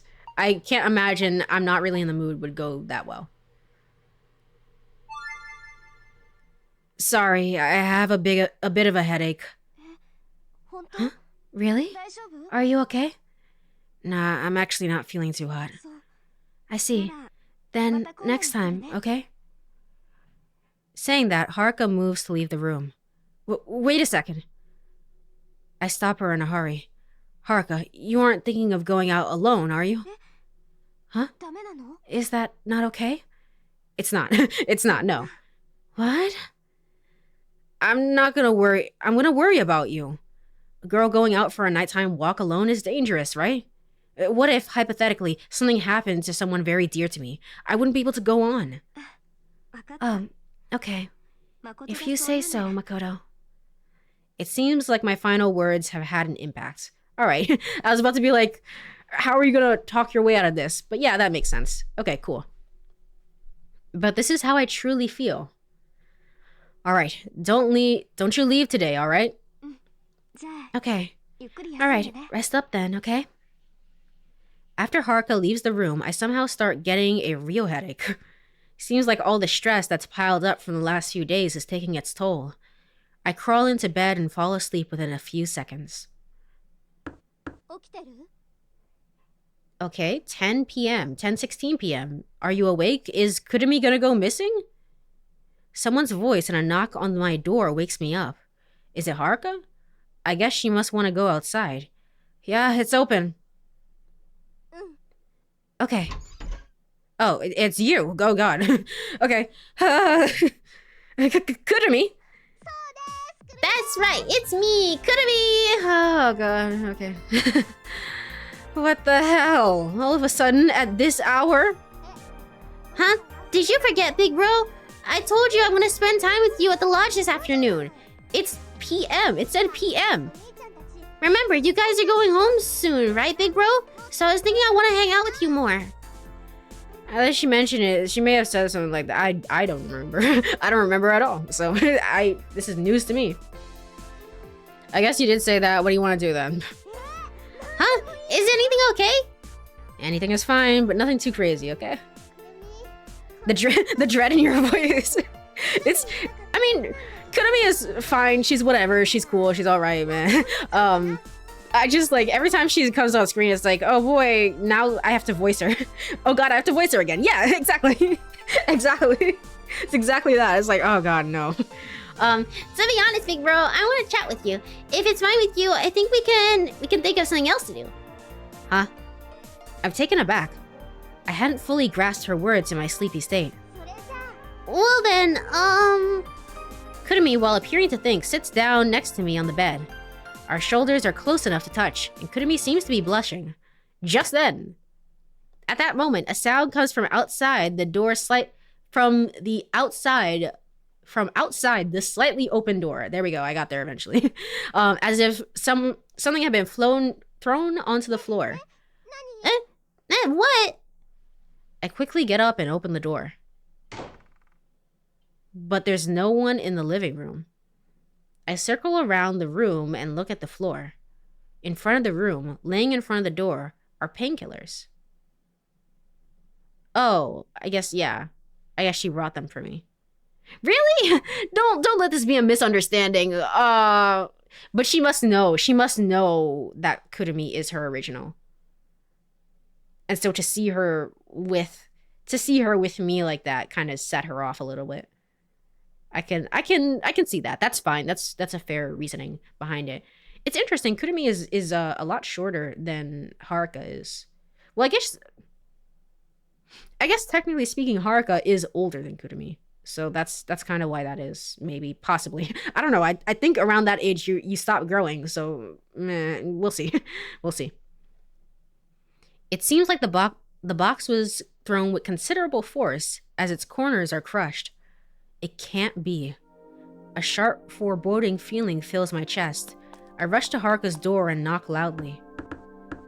Literally, I said like 3 words to her. I know, I said I was gonna play, but please, please, no. I pound on it hard, to no response. Haruka, are you there? Makoto. Suddenly, a voice from behind calls my name and I turn around. I think that was Yuka. Oh, that's Yuka. Hey, just what are you doing? Haruka went for a walk just now. Huh? It looked like she was crying. Ah, you were mean to her, weren't you? Better get together, Makoto. Come on, Haruka's just so pure. Hey, Yuka. Haruka went outside? I told you, didn't I? She went out. Wait a second. Nah, who cares? I hastily push Yuka aside and start running. Who cares about her? I sprint through the living room and fling open the front door. I practically roll out of the lodge. I make my way toward the slope. And then... Wait, big bro, where are you going? Don't leave me. I could hear Kurumi's voice as I furiously sprint. I turn to see her looking at me worriedly, but I have no time to stop. I'm gonna go find Haruka. Interesting, why Why would they both take such an interest in Makoto? I mean, just because he's the protagonist, or like what's going on there? Huh? I'll be back soon, Kurumi. Wait at the lodge. Firmly conveying this, I leap into the world of darkness. 10:32 p.m. Does Haruka perhaps know that her original is Kurumi? If that's the case, Haruka must be deeply hurt. Even though I was supposed to have a headache, I was sitting together with Kurumi on my bed. Ominous feelings lurk in the back of my mind. As time passes, the anxiety inside me swells and swells. I feel like it's not that big of a deal, but like from Haruka's perspective, it makes sense, right? If she does know that like Kurumi is my original, and she just sees that, like even the sight of that could be enough to like set her off, and that makes sense. But it's like, I feel like we're trying to clear up a misunderstanding where it's like, I was just telling her to go away. Don't even worry about it. I don't know. I was just playing along with her because I went to bed for a little bit and my headache got better. It was like, it's been a few hours. It's been at least 2. It's fine. Haruka. Where are you now, Haruka? And the correct answer is... nothing, apparently. Apparently, it's a free choice. It's a free choice. It doesn't really matter. Well, in that case, we're gonna go to... Tsukiyama.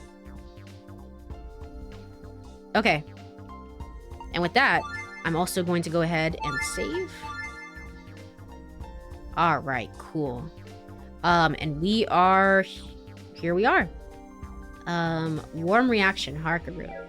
So we're getting pretty close to the end of this route. I imagine next stream for sure, we're definitely going to finish it. And we're probably also going to start somebody else's route as well. Probably the Saki route, if I had to guess.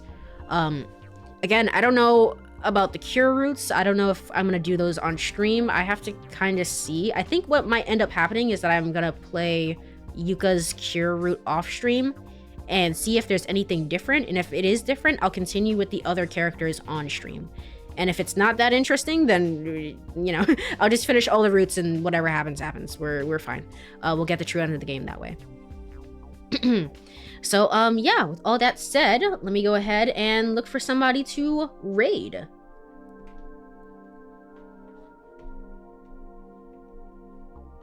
And again, I'm, apologies for not being so communicative while I was, sick this past week.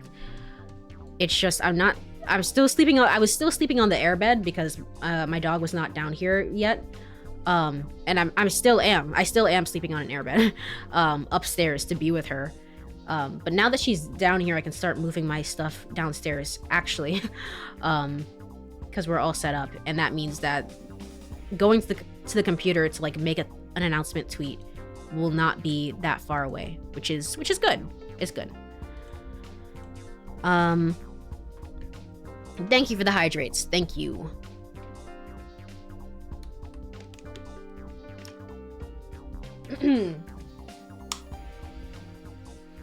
And of course, I'm gonna have more stream times. I have more stream days this week, but ultimately the goal is to try and increase stream, like the amount of time that I'm streaming. Again, I think 3 to 4 hours would be good.